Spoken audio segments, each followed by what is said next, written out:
Hi, Rod here, and in this clip I wanted to talk about the key coaching art of listening, why it's so vital and how we might be able to do it even more effectively. And while a great deal of emphasis in coaching and coach training is placed on the more proactive and incisive skills such as powerful questions or observations or even giving knowledge and resources and so forth. And none of these, however, is truly possible or lands well unless one has truly heard, received and processed the data from the client. We teach this as the skill of active listening, as do all good professional coach training programs, of course. And in ours, you'll recall we offer a 4-part model of listening, which culminates in the level 4 skill of presence-centered listening.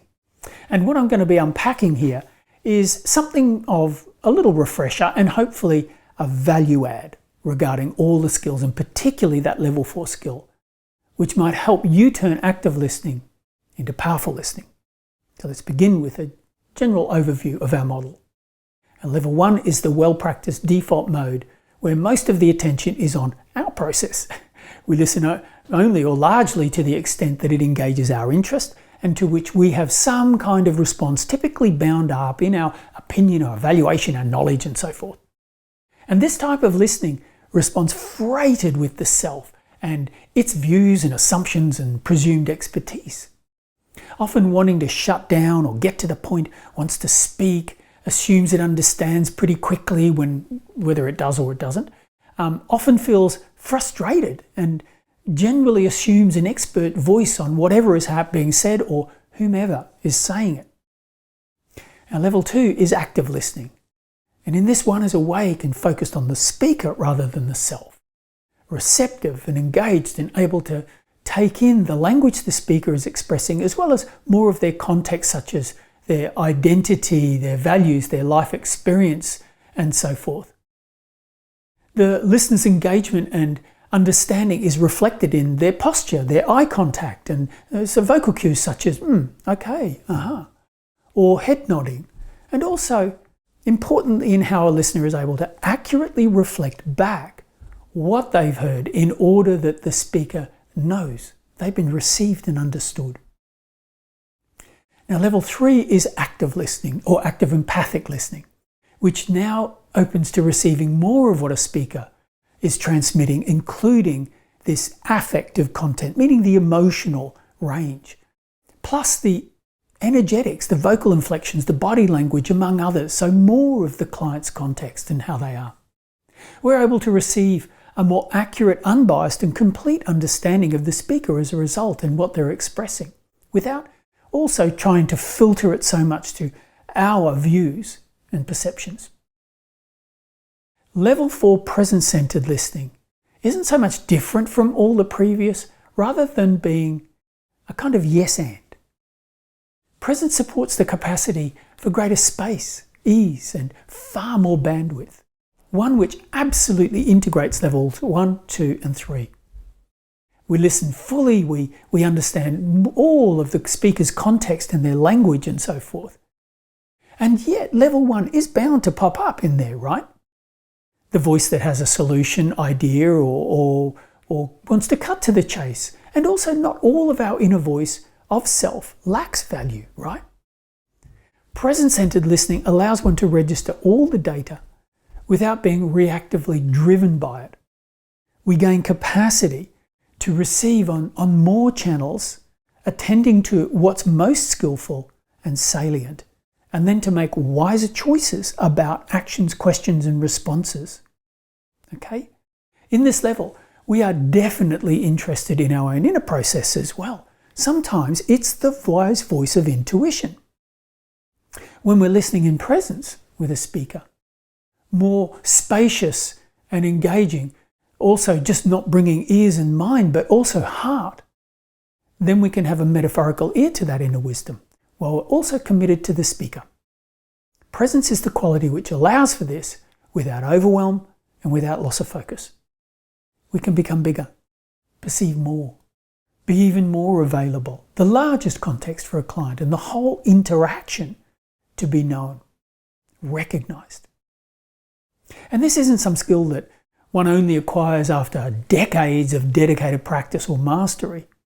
It's available right now. I mean, notice how you might have become quite attentive and zeroed in on that, on the clip and my voice, and possibly also your inner commentary to it. A little maybe tightness happening here, to the exclusion also of all other environmental data. Or maybe you're trying to multitask and your attention is rapidly switching between tasks. Whichever, firstly notice the quality of focus and attention you have. Is it narrowed down?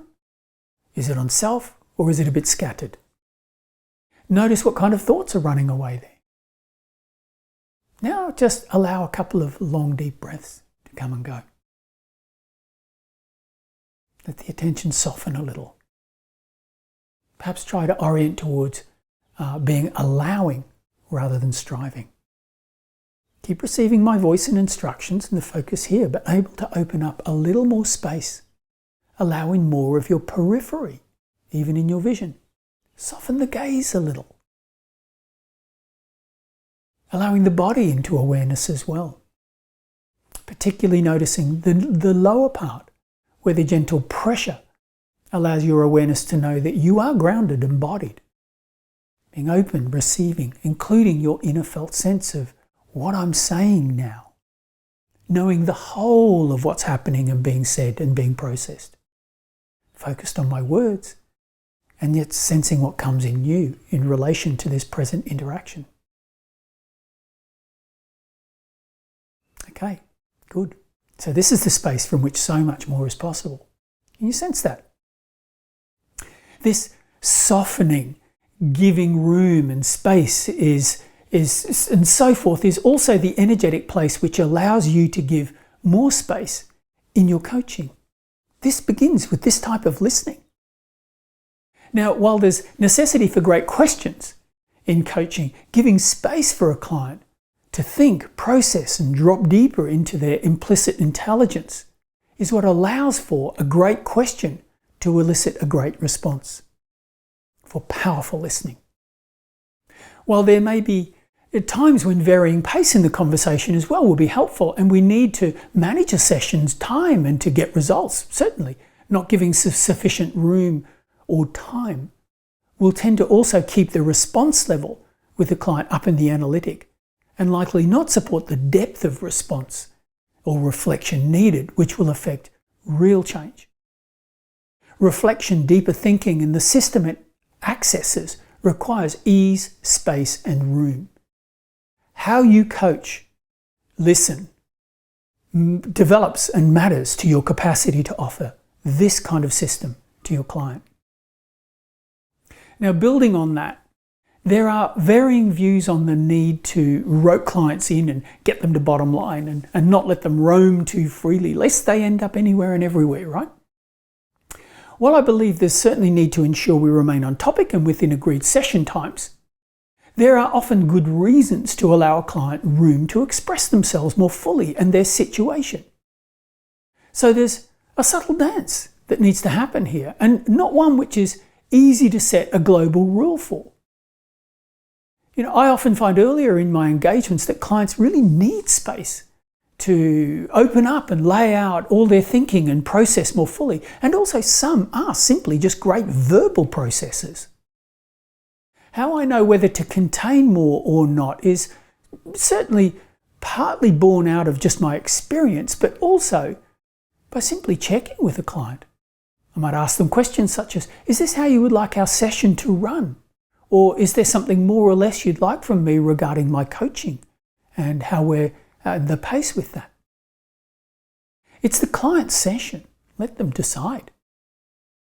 This, meaning interrupting and keeping on track, may also be something that you might contract for, and certainly probably should right at the outset, or even mid-session or mid-engagement.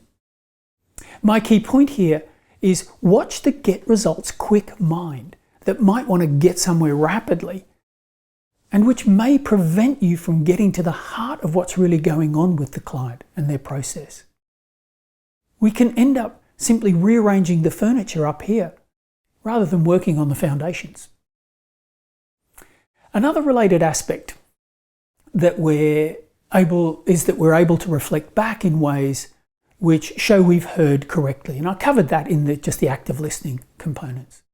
I mean, this helps clients know that they've been understood and received, and is undoubtedly vital also to building connection and trust and empathy. How we listen and reflect is also important. That we receive with care, with kindness and curiosity. We try not to colour or add our story or interpretations. And so recognising this whole picture supports that. And we use the client's key language as well, and this is really important. Now, words have very specific relevance and context for each of us. And when we change words, it can often land jarringly and feel wrong to the client. It doesn't mean that every time we add our word it's wrong, but there is skill to doing that. So a couple of things to consider with reflections is, firstly, we don't need to generally reflect everything a client says. So here is where you or we might, as coach, might bottom line or condense what was said by the client, mirroring what seemed like the essence or the crux in order to help the client narrow down a little. We can, of course, invite them to do that. But if we do that, we want to retain the important and relevant words or phrases. And we also want to make sure that we check that we still nailed the full context of what they're saying, of course. Now, the second area of reflection is one that I'm really wanting to unpack here, and that's to consider how reflecting key, important and resonant language can have an interesting loosening effect on a client and their process. Now, this kind of skill comes out of the focusing work of Gendlin and, of course, from his mentor, Carl Rogers, who realised that tracking and reflecting key resonant language, phrases or metaphors or words seem to both attune the client and coach or therapist even more, and also to help create gentle shift moments in the client, providing they're also given then the space to let the reflected words land. Often something more comes into view as the resonant language lands and as we track and offer as coach. So if a client is, say, saying, for me, something like, I know I want to do this, but I sense there's something huge and old in the way. I might just simply reflect, so something wants to change here. Yet there's also something sensed that's huge and in the way. And in focusing, this kind of resonant type of reflection will then generally bring, quite literally, a yes from the client. They'll kind of go, yeah, and I can see them just kind of reflecting in. And often then a kind of shift happens. You can sense that something's emerging for them. Space and listening from presence is what helps to bring this. It can't be rushed, and it requires the coach to more accompany the client's process rather than push it along. Often the listening and reflection alone can actually create some amazing movement. Movement and insight, which then offers opportunities for you then to ask those fantastic, simple, powerful questions and let them emerge. It's a bit of a next level skill, but one which offers an incredibly powerful edge when we engage this type of deep listening. So I hope that's been helpful. Thank you for your attention, and I'll catch you next time.